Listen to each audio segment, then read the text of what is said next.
welcome to another edition of the Arsenal Women Arsecast on Arseblog.com. Our third in 3 weeks. We've become worryingly prolific on that score, but a lot going on, obviously, with big games left, right and centre. And to discuss two of those big games, really, I'm joined as ever by co-host Alex Ibaceta. Alex, how are you doing? Not too good after yesterday, but I'm excited for Thursday, so that's one positive thing to come out of this week at least. Yeah, indeed. We might as well crack straight on because we do have to talk about the FA Cup final on Sunday, unfortunately. As much as I'd like to do the Men in Black thing and just erase it all from my mind, we promised the people would talk about it, so let's talk about it. 3-0 defeat. Certainly, I think, comfortably the worst performance under Jonas Eidevall. He referenced that as well. He referenced that, the team didn't really turn up on the day, which I think is fair enough. I guess, because there's not a lot... I mean, if we get out of the way the fact that Manu Zinsberger was really good, I think that's basically as far as we can go with the praise. What was the thing that disappointed you or maybe even surprised you the most about this game? I think how bad we were defensively. I think we consciously know as Arsenal fans that follow the team that our defensive line is probably, I wouldn't say the weakest link, but when Leah Williamson is not there, it automatically becomes the weakest link by default because Leah Williamson is that important for Arsenal. And I think a lot of people don't realize that until she's gone and you see these kinds of performances. But I think defensively, it was just really disappointing because despite, we consciously know that what we have in defense without Leah Williamson, but at the same time, no one showed up to the moment, to the event. It's a final against Chelsea. It's far beyond your on the pitch capabilities, your football capabilities. No matter how good you are, you need to show up for the occasion. And I don't think anyone did that, much less their defensive line when you're playing against Fran Kirby and Sam Kerr. Chelsea didn't play amazingly. It was a very basic performance, but everyone individually fought their battles, did everything right, and showed up to the occasion, whereas Arsenal did, I think, quite the opposite. But I think offensively, it was disappointing, but I think defensively just hurt us a lot more in the end of the day. And that was just really disappointing and very painful to watch. Yeah, it sure was. And you might hear my daughter in the background who's still getting over it. Her histrionics, I think, a fair soundtrack for this at the moment.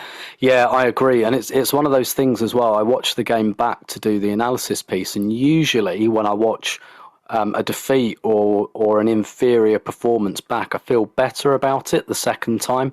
I felt worse about this the second time, even absenting the anxiety that I felt at Wembley. And during the first half I was just like, this is going to get away from us, and I was amazed we were only 1-0 down at half time. And the only positivity I felt was at half time I thought Chelsea might have let us off the hook here. They might regret this because it's only 1-0. But I mean, it wasn't to be. I don't think there's any debating the scoreline when you lose 3-0, the other team hits the woodwork 3 times and your player of the match is your goalkeeper. I think that sums it up. I thought what really surprised me watching it back was, like you said, with Kerr and Kirby, we know that Chelsea, when they put the squeeze on, they're great with the press. And I thought Jess Fleming was just as important as Kerr and Kirby, the amount of pressing that she did. But what was really weird when I watched it back and kind of, stop bits and look at people's positioning is, when they were putting the press on, Kerr and Kirby were just standing in space, nobody was picking them up. The amount of times I watched it back and saw Kirby getting an untracked run or Sam Kerr just standing between the centre halves. And I think another quite painful thing about it, we spoke in the preview about, we talked about how we'd be all right with Leah Volti at centre half just because of a lack of pace elsewhere in that defence. And I guess, and something we spoke about pre-season that I think was exposed in this game is some of the shopping we've done at centre half. Look, it's very difficult to find an analogue for Leah Williamson, but the weird thing is we've got Leah Williamson and then we've got a group of centre-backs that are very similar, but none of whom are analogues for Leah. So, Jen Beattie. I mean, we've got a cluster in Jen Beattie, Simone Boy, and Vicky Schneiderbeck, who are all, who've all been really great defenders in their career to varying degrees, but they're coming to the end of their careers. They've had lots of injuries. There's not a lot of pace there. And I have to be honest, because I love Jen Beattie. I think she's been a brilliant player. And I still think that in every other aspect except running, she is great. Like, she's got really good positional sense, brilliant in the air, decent one-on-one. But unfortunately, when I watched it back, it just became apparent to me that Chelsea targeted going in behind her. And I think Arsenal have got to think again about that defensive line, and drop it a little bit while Leah's out, because otherwise, plenty of other teams are going to do that. They're going to try and run through the middle, and no one can do that better than Chelsea. So there was that element to it. So why don't we take this like in departments then? So we've obviously given Manu Zinsberger her due. We've talked a little bit about the defence or lack thereof. What about the midfield? Because we spoke about this and we thought that this was the midfield that Jonas would pick. And I have issues with this midfield three. What did you make of both their selection and I guess their performance on the day? Well, I think the selection, if I remember off the top of my head, it's only happened once before, this midfield three. We started it against Aston Villa away, Manchester United away, Spurs away. Mm-hmm. And I think that there was maybe Kersh at home. No, I think Jordan stayed. But definitely at least 3 games. And a theme in those games is that we haven't scored until there's been a substitution made in midfield. Precisely. So I think when you're going into the game against a team like Chelsea and an FA Cup final, I think it was really wrong to look at this very defensively. And at the end of the day, going defensively is what hurt us. I mean, we did nothing defensively, and because of that, we couldn't do anything offensively either. So I think that midfield combo was just a recipe for disaster, given the back line. Whether you drop Leah Valti back into centre back, or whether even you can switch up and put Steph Catley in centre back and bring back Katie McCabe, that would probably be a better solution than putting Jen Beattie and Lotte in the same backup line as centre backs. And then when you put back Leah Valti as a centre back, for example, then you leave a space in the midfield to put another creative player ahead of Frida Manum and maybe behind Kim Little. I think as soon as Manu Abuchi came on, her flair was showing right away, because she was doing everything that everyone else couldn't do in the first half and most of the second half either. But I think that's what we were missing, was that creative spark that would link our play between our defense and our offense. I think Frida Manum and Leah Valti were way too defensive. I mean, if you look at, I believe it was that Fran Kerr. No, it was Fran Kerr. I don't know what I'm saying. It was the first Fran Kirby goal, and basically Frida Manum was the one trying to defend her.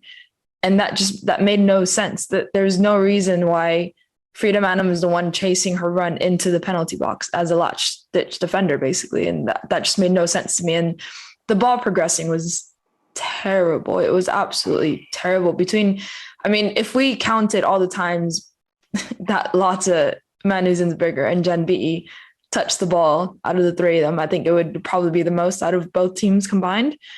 And it was really bad to watch, because there was no midfield coming to collect. And Leah Valti has been struggling a lot under Jonas, I think, just because naturally she's a bit more defensively than offensively, which is why, we've spoken about it a lot, why he prefers Frida Manum in that role.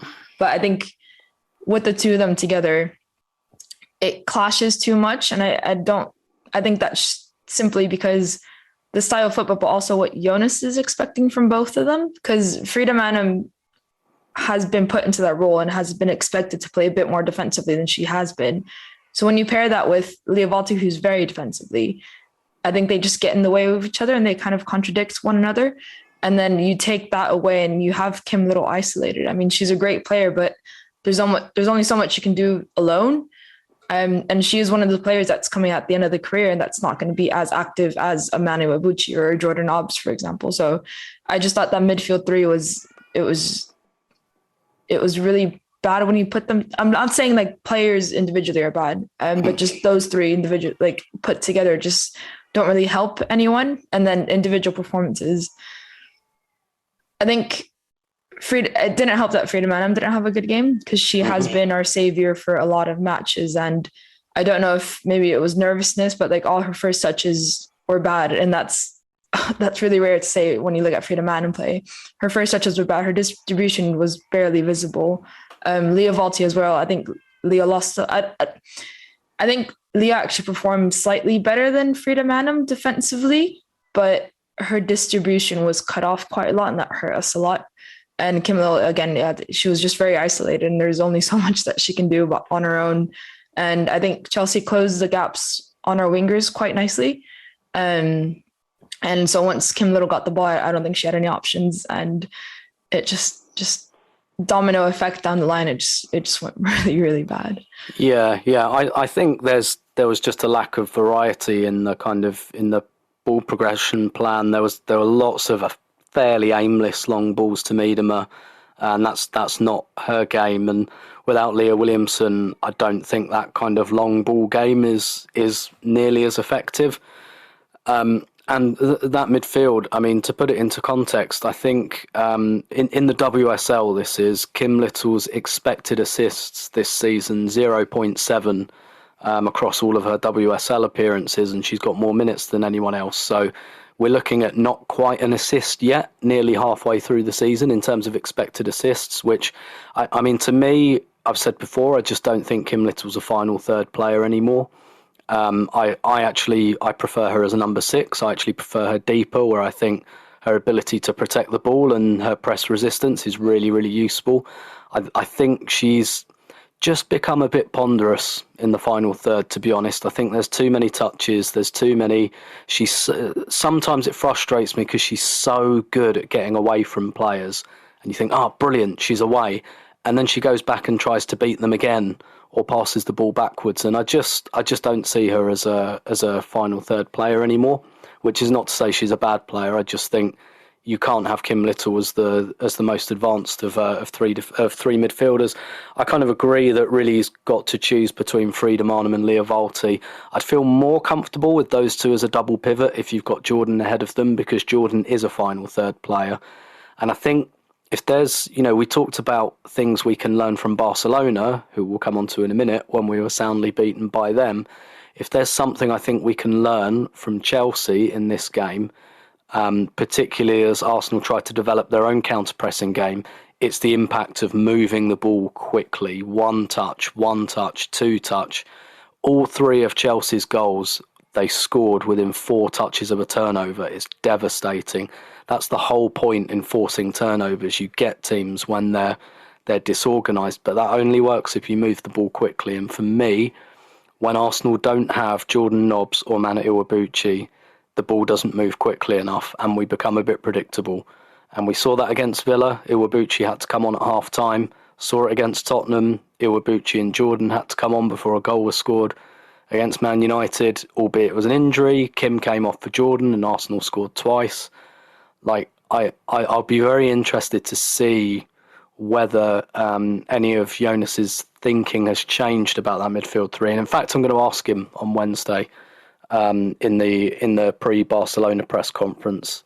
I'm going to ask him what he likes about that midfield three, which sounds, I don't mean that to sound like, what the hell do you like about that? But I'd like him to, because he's kind of settled on it a lot in recent weeks, and I'd like to understand why, I guess why exactly. And I think, like you said, Arsenal rely a lot on their wide players for service, and when you cut them out, and Chelsea did cut them out, I think yesterday, it becomes difficult when you haven't got anything else through the middle, and that's why I think that Mano or Jordan should always be there, because I think they give you a bit more centrality. But so the goalkeeper was good, tick. The defence was bad, tick. The midfield was bad, tick. Arsenal didn't have a shot on target in this game, which is very unusual. Although, I guess, actually, before we go on to that, because it's difficult, I think, to talk about the attack because they got so little of the ball. But what did you make of the decision not to bring Jordan Nobbs on at all? Now, I asked Jonas about this, And he said in his explanation, I think he was basically saying he didn't, or this is what I inferred from what he said, so not exactly what he said. He'd brought on Mana Iwabuchi, and I think he was basically saying he didn't want to bring on both of them because he felt that would be too open, and that they had a plan to try and force it to extra time and then maybe go for it in extra time. And essentially, my reading of it was he felt he could only really put one of them on, and he chose Mana. But what was your take on Jordan sitting this one out? And it has to be said, there are pictures of her like in tears on the bench. She gave her medal away, which on one hand, well, predominantly lovely touch to the girl she gave it to, but I would suggest that there was a little bit of I really don't want to look back on this day whatsoever. What was your take on Jordan not getting on? I mean, I understand where Jonas is coming from in terms of essentially Mana and Jordan do play the same role in the midfield. There are that creative spark, the interlinking play. We've talked about it. I mean, they have the same impact on the team is what I'm trying to say. They're very different style of plays, but they have the same role and impacts that they do in terms of progressing in the final third and everything. Yeah. They're disruptors. Yeah, pretty much. They're disruptors, and they give those crucial passes to initiate a final third attack, whether it be a cross out or just threading through the ball. But I think not playing Jordan is a big mistake. And when you look at the emotions of this match, I think Jordan would have been a bigger presence for Arsenal on the pitch. And I'm not saying that Mana was a bad substitute. I think Mana Iwabuchi is one of the best players Arsenal has at the moment. But in terms of, it's a game against Chelsea, it's an FA Cup final. Jordan is naturally your leader. I think her personality and character would have been good for Arsenal to have on the pitch if the plan was to go into overtime, because there was no showing on the pitch that Jonas wanted to force us into extra time, because nothing changed. I mean, there was never one point after the first half. There was not one point in when I thought that, maybe Arsenal can actually nick this. It was just disappointing throughout the entire match was just very dull to watch. And I think Jordan gives that footballistic wise and also leadership wise, like I mentioned. But I get what he's saying, but that midfield did not work. The center back playing did not work. And it was so easy to make substitutions to be able to fit them both even. If you're pushing, Caitlin Ford was a good substitution, but if you're talking realistically, you could have put Jordan there. And if you put Mana Iwabuchi in the central, you've seen it before, they interchange quite well. And I think that could have caused a lot more trouble, for example. But I think it's really, really bad to see Jordan Nobbs not play, especially, I mean, she is fit and she's been waiting for this for so long. So emotionally, I think her head's in the right space. She's been wanting to get back on the pitch, prove herself, especially ahead of the Euros. She's determined to prove herself to Serena Wigman. And I think it's really wrong not to play her, both what she brings for Arsenal, but for herself also, because she is one of those players that could be leaving at, really, really soon. If you give her more incentive to leave, then not only is it going to be detriment to the way she plays for Arsenal, but she's going to leave and you're going to leave us with that big gap with a player like Jordan Nobbs. But I just think I get where he's coming from, but I just don't think it's the right decision. Yeah, I think you referenced the occasion there. Jordan Nobbs has won 5 FA Cups and played in 7 finals. She played her first final when she was 16 years old. I think she'd have managed this occasion a lot better than a lot of players who did end up playing would have. But ultimately, I think my bottom line on this is, I wouldn't have put Jordan on or picked Jordan because it's a nice thing to do and she's a long-serving player and she's very loyal. I'd have picked her from the start, or at least put her on at half-time, because I think she's the best midfield player at Arsenal, in my opinion, anyway. But people might disagree with that, but if she's not the best, she's probably the second best, at least, and I think that's why she should have played.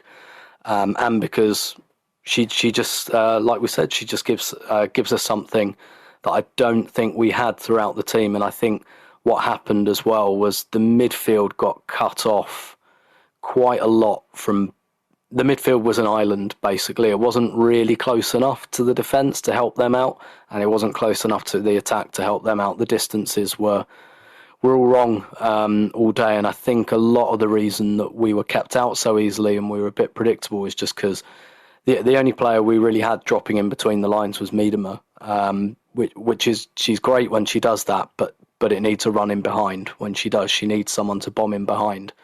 And I think Jordan's kind of perfect for that.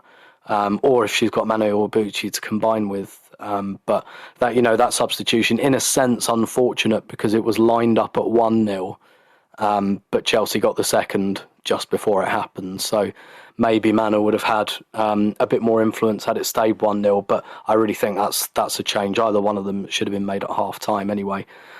Before we move away from this game and towards another scary game on Thursday night, does the manner of this defeat worry you at all going forward, or are you able to compartmentalise it as a bad day and a learning point, and maybe it tells us something about where we could do with some reinforcements in the squad? I don't think the players are going to be able to live this down. I just, the manner that we lost was really heartbreaking. I mean, the way I was after the match, the way I feel about the match, even just looking back at it, I can't imagine what they're feeling like, because they had to live that on the pitch, and it was up to them. We were disappointed, but there was nothing we could do about it. They had all the control in the world and they didn't show up to the game. So I can only imagine what they're feeling like. I don't think they're going to live it down for quite a couple of weeks, potentially. I think the break is potentially coming at a good time for the holidays. They get to, sit back and kind of forget it if they can.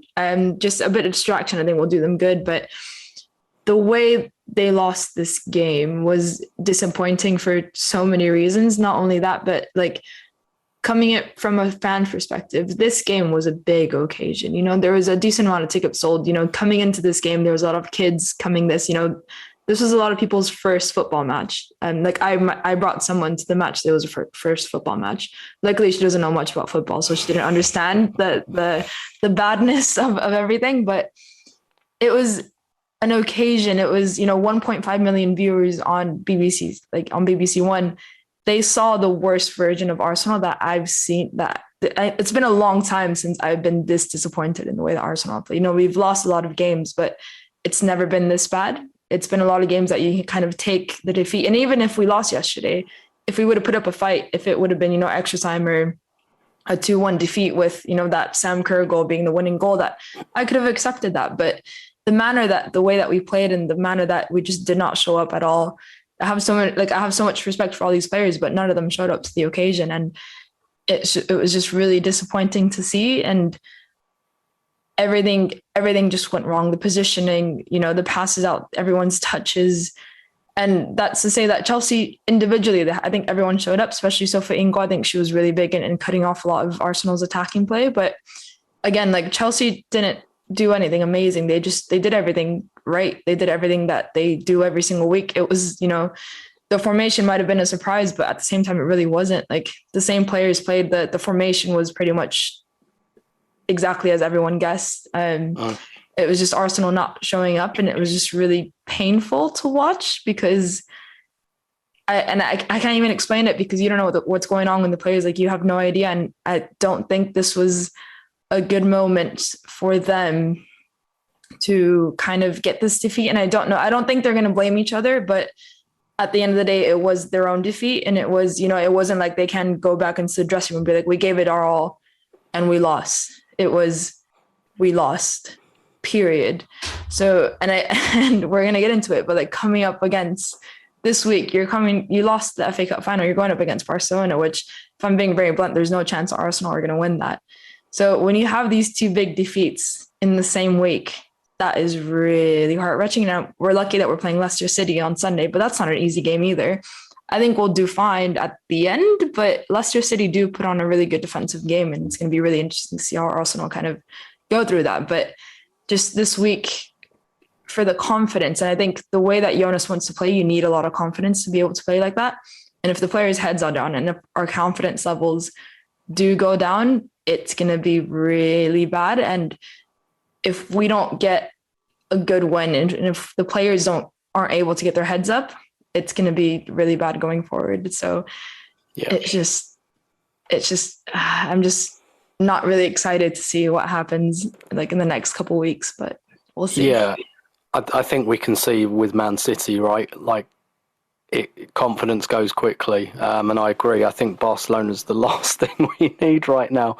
I mean, before we just have a little break and come to that Barcelona game, I'll just say Arsenal have lost their last 4 domestic cup finals now since winning the Conti Cup in 2018. They've lost the FA Cup final in 2018 to Chelsea. They lost the Conti Cup final in 2019 to Man City on penalties.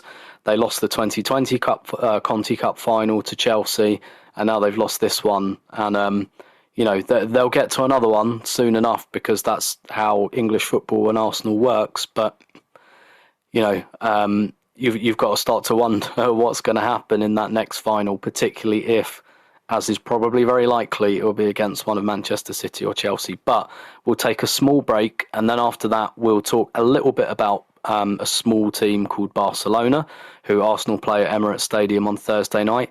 And then at the end of that, we will hear from Arsenal defender Lotte Wubben-Moy, an exclusive interview for us on this podcast. So stay where you are. Okay, we're back, and now we've got Sunday out of our hair, cleansed, feeling better, feeling like I've just had some therapy, talking about that. The very easy, simple task of Barcelona at Emirates Stadium on Thursday night. I think exactly what everyone wanted on the back of this. Nevertheless, going to be a really, really good occasion. The last I heard, they were looking at around 20,000 tickets sold at Emirates Stadium, which is a decent number.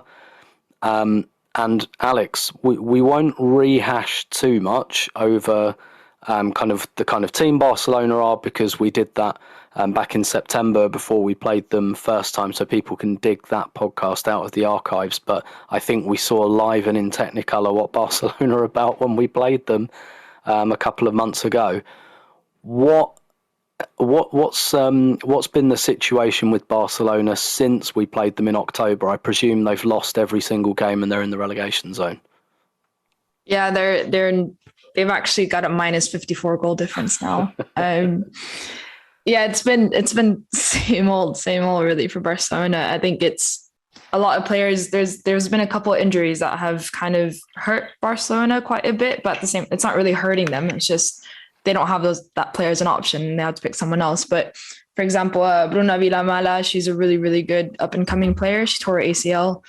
And she's a really good backup for a lot of players that need rest. And Jonathan Giraldez is really big at rotation more than Luis Cortez. Luis Cortez just wouldn't rest his player for any single occasion, whereas Jonathan Giraldez is a bit more on that. So losing these players did kind of hurt them, and it does force a lot of players to play minutes that they don't necessarily need.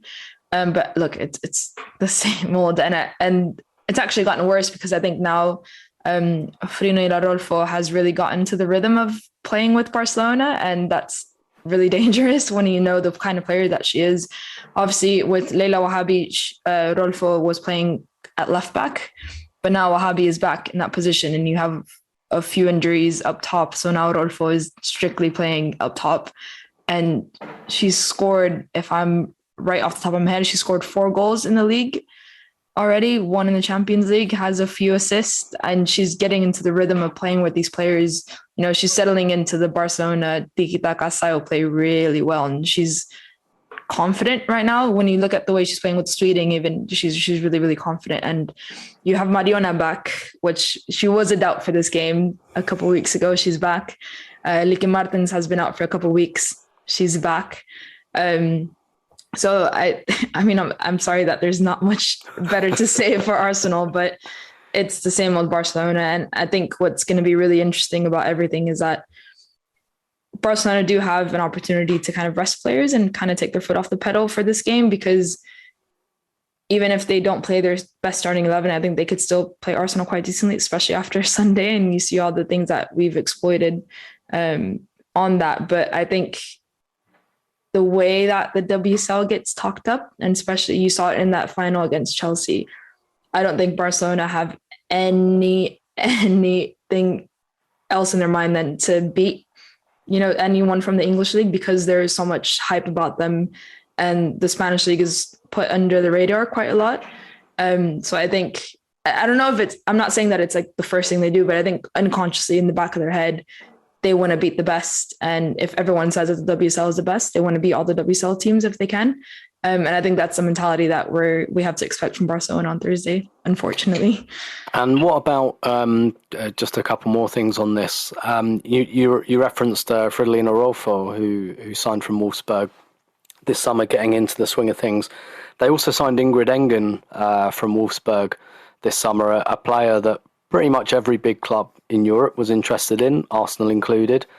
It always struck me as, I don't know if luxury signing is, I mean, I guess you do need depth, but then like Ingrid Engen isn't a depth player really, because she's so good. How's Ingrid Engen getting on at Barcelona? It's been really disappointing because obviously, Patri Haro plays in the same position as she does. And Patri Haro is 1, really good, 2, really young. So she's not necessarily a player that's going to be taken off or arrested quite a lot, because she simply doesn't need the rest like other players do. She's not even at the prime of her career. She's just really young, very fit. So unless there's a big injury on her, I don't think Ingrid Engen is ever going to get the title spot for that position. And, Ingrid Engen is a world-class player. She is very young, and she shouldn't be second to anyone. And I'm not saying that signing for Barcelona was necessarily a bad thing, but it was a decision that I think she consciously knew what was going to happen. When you have Patri, and Patri is just cemented, when you see the effect that Patri has on the other two, I don't think that's going to be replaceable. But I think regardless of that, it has been very underwhelming what she's been doing for the club. She's a brilliant player. I mean, I would have loved to see her at Arsenal as well. And she picked Barcelona, which is fine because it's a team that she can learn a lot of, especially in her position. I think that number 6 position in Barcelona it's very sacred.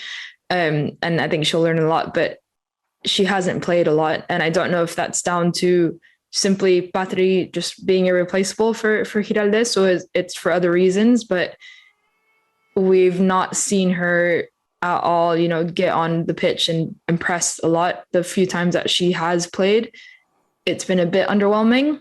And I think that's simply because she hasn't had minutes enough to get used to playing with the team. And when she does play, it's a lot of the players are switched out. So it's just a domino effect down the pitch that all these players don't have enough minutes to be able to play like a first starting 11. But essentially it's been very disappointing. But I don't think it's entirely her fault. It is very hard, the men say it as well. It's very hard to come to Barcelona and fit in. Rolfo has obviously done that well, but I don't think Engren has adapted. I wouldn't say as well, just as quickly as Rolfo has had the opportunity to. Yeah. And I think, it's, I guess this goes for Rolfo too, but like when you move country once and then you move country a second time and you're still quite young. So Engen went from Norway to Germany and now Germany to Spain, and that's quite a big change. And I actually spoke to Frida Marnham about something similar. She moved from Norway to Sweden, which was, still like moving away from her family and stuff like that. But then Sweden to England, she said, yeah, obviously that's been a much bigger change. And I imagine that Germany to Spain is quite similar in that respect. Just finally on this game, obviously it's being played at the Emirates as opposed to Meadow Park. And I think we all understand the reasons why. And, the sort of crowd we're going to get at the Emirates on Thursday wouldn't fit into Meadow Park by a long chalk. But do you think, purely from a footballing standpoint, do you think that will suit Barcelona more than Meadow Park? Or, my view is, to be honest, it probably doesn't matter either way. But do you think that the Barcelona players will, enjoy the Emirates more than they would Meadow Park, or do you think it makes no difference at all? I honestly think it makes no difference from a Barcelona perspective. I think the one thing that Barcelona don't like to do is play on turf, and I think Bournemouth obviously does not have that. So I really don't think it would matter from a Barcelona perspective. I think it matters more in an Arsenal perspective. I think they're a lot more comfortable. They have been. It was really interesting to see Jonas and how important that training session at the Emirates, just being in and around the stadium. He said that he wanted the players to feel a lot more comfortable in it, simply because they're not, and that's not a secret. But when I first saw that Arsenal and Barcelona were in the same group, I was really excited for them to come to Bournemouth because of the atmosphere and what that can give to Arsenal. It's such a different environment, and we saw it yesterday at Wembley. It's not a sold out stadium. It's not, the environment was good, but it wouldn't be as good as if you have really close fans to you. So for Barcelona, I don't think they care. I mean, I think it's another opportunity to play at a really good stadium. And, the pitch, if you go to the Emirates, you can't touch the pitch. So the pitch is impeccable. But at the same time, Bournemouth has a really good pitch as well. It has a really high standard pitch, and we all know that. But I think in terms of Arsenal, I think it's a shame it's not being played at Bournemouth. And I understand that you want to get more fans in, and it's an occasion. And it's really nice that it is at the Emirates Stadium. Don't get me wrong. I am really excited to see it. But in terms of Arsenal, especially after this week, I think having their fans close by would have been a lot better for the occasion. But at the same time, I get it and I am excited. But yeah, I think Barcelona don't really care. Yeah. I think particularly if you've got like a slightly smaller crowd, but like at a sold out Boreham Wood, where people know the players and know all the songs for the players and stuff like that. Whereas on Thursday, there's going to be a lot of people, happily from a commercial perspective, but there's going to be a lot of people who perhaps haven't been to see the women's team before or aren't as familiar with them, and obviously the stadium's a bit more cavernous, and like you say, we saw that at Wembley. I was just to put the seal on my day, my kind of the bit of the press box I was in was right down next to the Chelsea end as well, so I could hear like their supporters club, because obviously they all sat together a bit like the Arsenal supporters club sat together, and I could hear them, but like the noise wasn't travelling really, because like 100, 200 people in an arena like that, the noise just doesn't carry. But nevertheless, I hope that at least like having like a bigger crowd that's going to be partisan and behind Arsenal, I hope that creates something at least.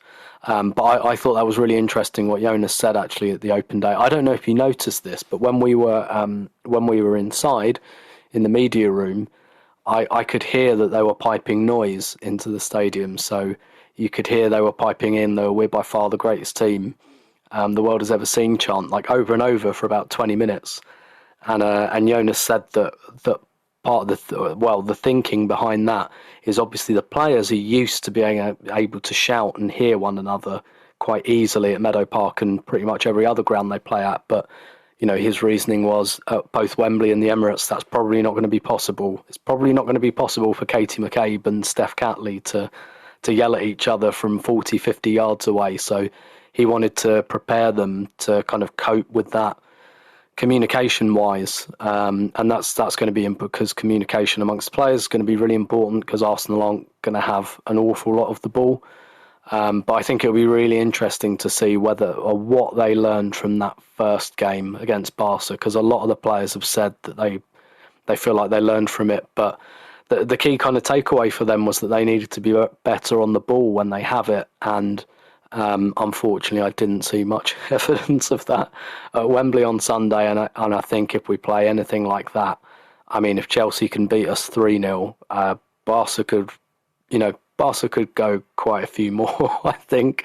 So it's going to have to be a much, much better performance on Thursday, but stranger things have happened.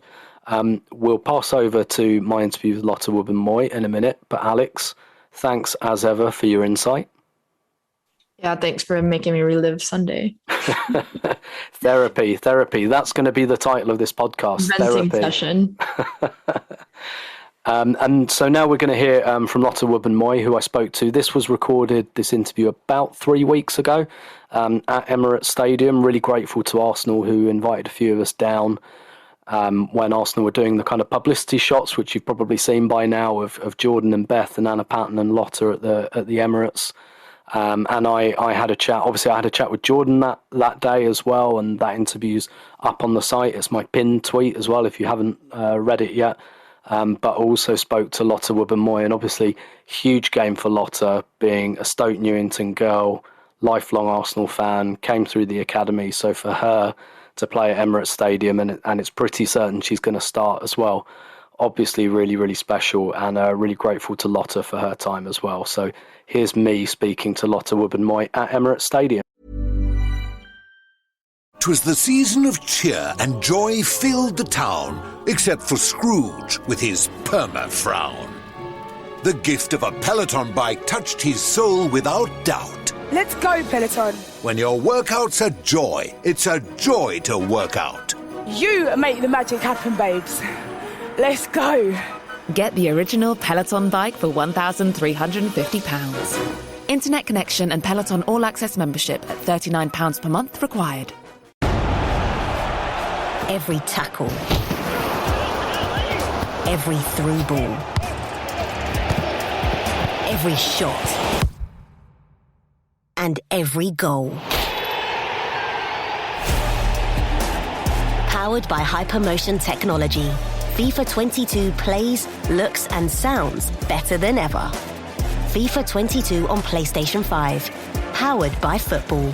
Play now.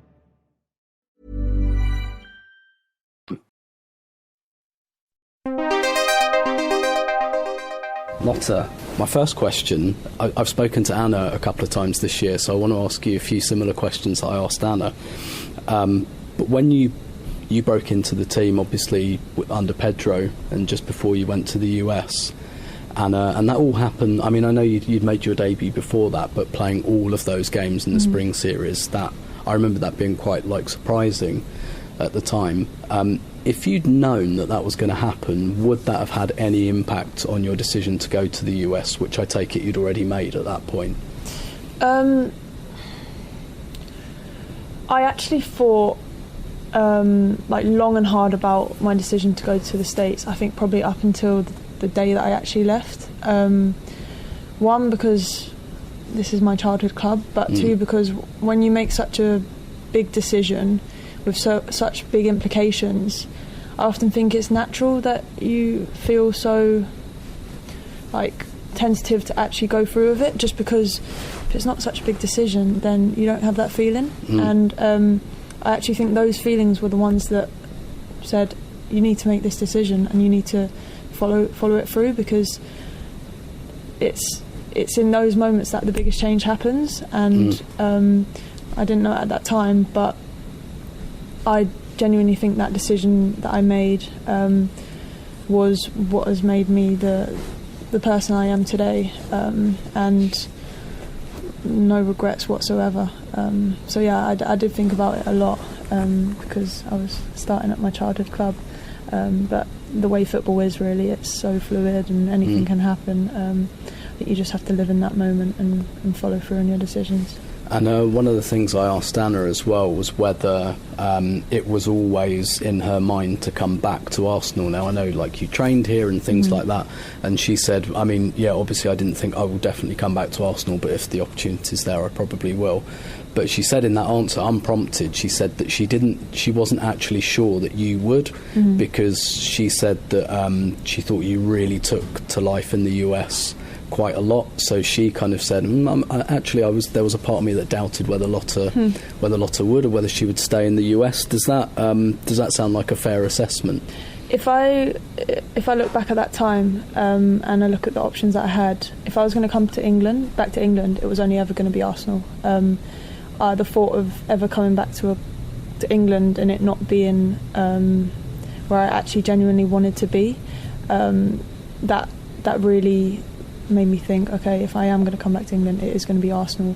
If I don't get that offer, then I'll stay in the States. And I think a lot of it is contextual, so based on what was going on in my life at that moment. There was COVID, there was friendships, whatever, and how much I was enjoying it out in the States. That also played into it, but Arsenal was the club I so desperately wanted to come back to, and I was so lucky that I got that opportunity to actually come back.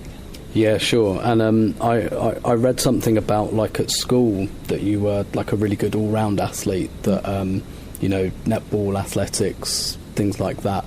Was was football always going to be your was football always your biggest love, basically? I think so. I'd get home from school and go straight out onto the estate pitch that was nearby. Pretty much all learnt about life with the ball at my feet. My parents didn't know much about football, so I could sort of create of football this world that I wanted, and sort of had that freedom and independence to do so. So it's always felt sort of second nature. And if I look at it now, when you think of what a job is, you go into work every day, that is second nature, and that's kind of what it feels like now. It's less so a job, but more so just what I do and second nature. And how, you referenced there, like, when you were younger, going out with the ball at your feet and things like that. And obviously, you're from fairly local. Actually, you're from. My grandparents lived not far away from where you're from. Oh, actually, cool. I've got family in E9, in Hackney. Big up. And so, like, how, and obviously coming back into that area and things like that, how connected do you feel still to, to like Stoke Newington and Bow and? Oh, even more so. I think I like the American way, and I respect it, but I think sometimes you don't know yourself, or you don't know what you like until you also know what you don't like. And that felt very much the case when I was in the States. I wanted to come back to London to see all my mates, to go to Vicky Park, to be in the environments and I think it's an energy in London that I feel, to be around that. I craved it, and every time I'd come back to England, I'd be so looking forward to it, because I could be back in my hometown, back in London. So there's definitely a connection that I feel with it. Less so tangible, but more so I feel it inside, and I honestly can't imagine myself living anywhere else in England for this time being, which is part of the reason why I've chosen to stay in London. I don't mind making that commute around the M25 into Colney every day, because I think I gain so much from being around my area in London and being around that. I think it pays for so much when you feel good off the pitch, and can come onto the pitch and do the job, and know that there is that threshold of passing the M11 on a Thursday afternoon, coming home from work thinking, okay, I've had a good day at work, I can now chill and relax and recover. And this summer, big experience for you, going out with Team GB to Japan. What did you take from that experience, both personally and professionally?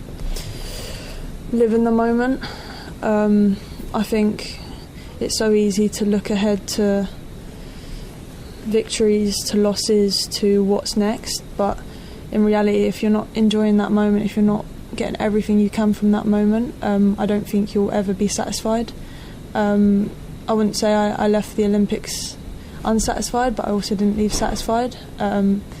I'm obviously a young player, and I'm learning every day more and more, but I also think I need those learning lessons to dictate what will come for me in the future, and I obviously was so grateful that I could go, and I obviously hope next time that it is both a different outcome, but also I get a bigger opportunity to make an impact.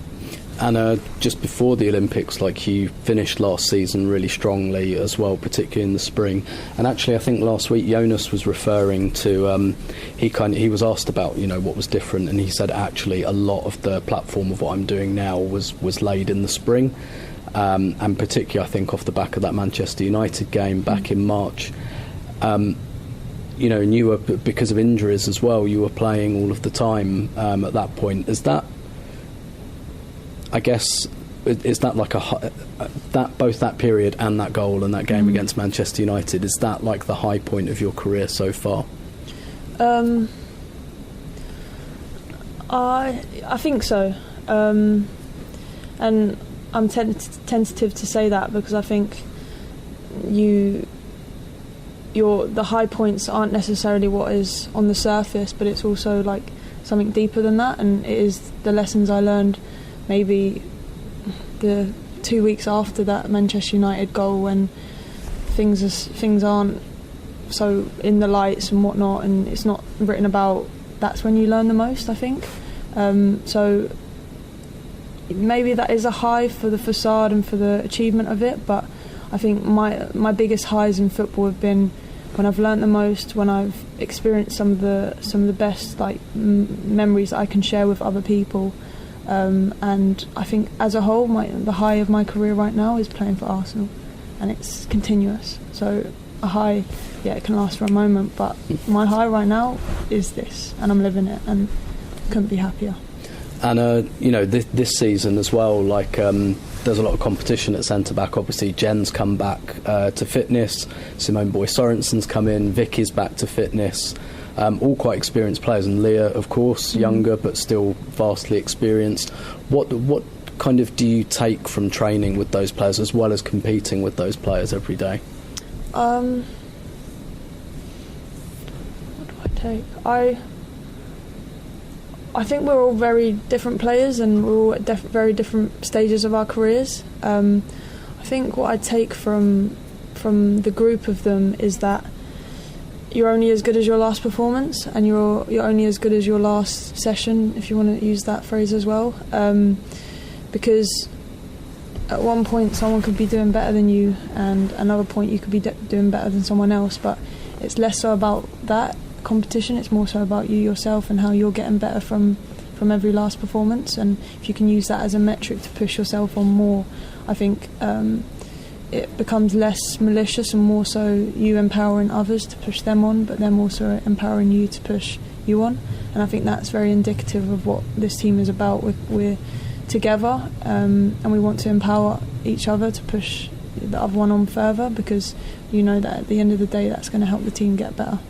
And what's what kind of, I guess, on the details side, what's changed under Jonas this season compared to Joe? He's aggressive in the press, and he wants us to be a forward-thinking team, which I really like. I can work both ways, forward and backwards. So if a ball does get knocked over the top, if we've pushed the whole team up, I do think I can get there. So I feel confident in it. But honestly, just the positivity and the passion, which is so important. I think it's often underestimated in how much it can help a team, and obviously it's shown with us playing week in, week out. And he's obviously getting to know the Arsenal way and getting to know the ropes a bit more as the days go by. But I definitely think what he's brought is the positivity and the passion, and it's electric, isn't it? It's cool. It's cool very to be much a part so. of. Cool to be a part of, and it does also make you feel like you can sort of express yourself in that way and just be you. And obviously, just thinking about the game here against Barcelona, I mean, obviously it's well documented that, you know, you're a lifelong Arsenal fan and you've got Arsenal in your family. What does it mean to you, and maybe to your aunt as well, for you to play here at the Emirates Stadium? I mean, you never really think that these moments will come about, let alone come about like two times in a season, and hopefully more and more as the club invests more and progresses us to become more regular here. So I guess I should appreciate these moments now before they hopefully become a regular. But honestly, it's hard to put it into words because, like I've probably banged on about, I think a lot of my feelings with football are deep down and they're not necessarily surface, but it might be me sat in the changing room just before the game thinking, wow, this is so cool. And obviously when you get out on the pitch, it becomes a flow of the game. But yeah, without the cliche, it's an unbelievable feeling. You can't really describe it. And you know, thinking again about kind of Barcelona, quite a daunting game here as well. What separates Barcelona? I know you came on towards the end of the game out there. What really kind of, what separates them in terms of like, because they just look to be on a different level to everyone. Level. I didn't come on towards the end of last game. I wish I did, because these are the games that you want to play. They are a very well gelled team, and they know where one another are going to be in any given situation, which makes it then hard for us to defend against, obviously. And also, even with like the 50-50 balls that just seem to drop it falls to them. I don't know if it's positionally, I want whatever they're eating, drinking for breakfast, lunch, dinner. But they're obviously the gold standard at the moment, and hats off to them. They've worked hard for it. It's not like it's just happened in a day.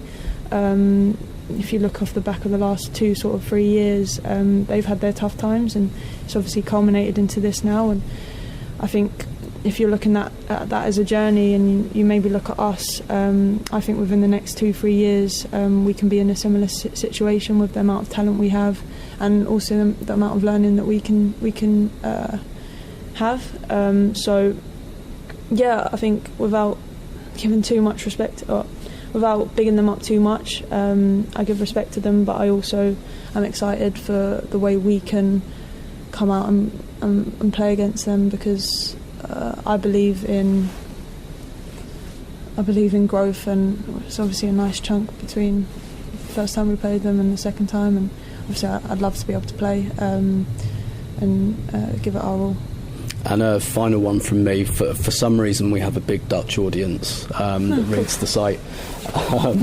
And they'd be all in my Twitter mentions if I didn't ask, because Viv's basically Scottish nowadays. So how much do you miss DVD and Jill Roord, having them around, and you know, like keeping the Dutch going as well? I'm actually teaching Dutch to my boyfriend, because I am missing speaking Dutch as much as I did last season. It's a nice synergy that you get between speaking English to flow into Dutch, being around those girls, and they've got such like a laid back attitude, and like you say, Viv's slightly Scottish, but it's still nice to be able to switch into a different language, and I love being around those girls. It's a shame they're not here still, but they're doing well at their other clubs, and it'll be cool when we play them eventually, hopefully. Yeah. And actually, sorry, just a final question off that. Like, what was that kind of... So I'm in a similar situation in that, like, my wife's Brazilian and we speak Portuguese to my daughter. Yeah. What was it like kind of growing up in a bilingual household? Is that how she speaking Portuguese to her daughter? We both speak Portuguese to her. Do it. Yes. Yeah. Do it. I feel... I'm so lucky that my dad spoke Dutch to me, not just for it being Dutch specifically, but also I think it gives you a different way of looking at life, and also other languages, so your daughter will then be able to flow much easily into other languages, I think. Don't quote me on that. She can't speak German tomorrow, but yeah, no, I loved it. I love being able to have diverse views on things, and seeing different things and being open to different things. I think it's invaluable. Also invaluable to be bilingual. You can chat to different people, and I think the English as a whole, we're quite ignorant in the sense that we go to every country and expect them to speak our Yeah. So it's nice to be able to speak another language, whether it's just a few words or more. But no, it was great growing up in a bilingual household, and it's cool for your daughter as well. Yeah, absolutely. Really cool. Lotte, thank you very much. No worries, Sim. And that's all we have time for this edition of the Arsenal Women Arsecast on Arseblog.com. Sorry we couldn't bring you flowers and sunshine in the wake of Sunday's game, but hopefully you found listening to a kind of debrief / post-mortem on the game as therapeutic as Alex and I did talking about it. We'll see what happens on Thursday night against Barcelona. Obviously, that game is kicking off at 7 p.m. on Thursday evening, taking place at Emirates Stadium. Tickets are still on sale, and they're available £12 for adults, £6 concessions. Absolute bargain. We'll see what Arsenal come up with on Thursday evening, but obviously it's going to be a really, really trying match, as we saw in the initial match in the first game of the group stage, where Arsenal were beaten 4-1 in Spain. But we'll see what happens this time. Really grateful as ever to co-host Alex Ibaceta, and really grateful to Lotte Wubben-Moy for giving up some of her time to talk to us, and big thanks again to Daniel Lane and Rob Fowden at Arsenal for making that interview happen and getting us some time with Lotte IRL in real life, which is a kind of vanishing rarity nowadays for obvious reasons. But we hope you enjoyed this episode. We don't quite know when the next episode is going to be coming out. We think it will probably be early January, given that we've done 3 in 3 weeks. Which, you know, we're not usually that prolific, but also just a plug to look out for some extra stuff that we're adding on the site at the moment. Obviously, we've started doing video content around the games with Jason Illigan, who's helping me kind of do post-match videos and the like.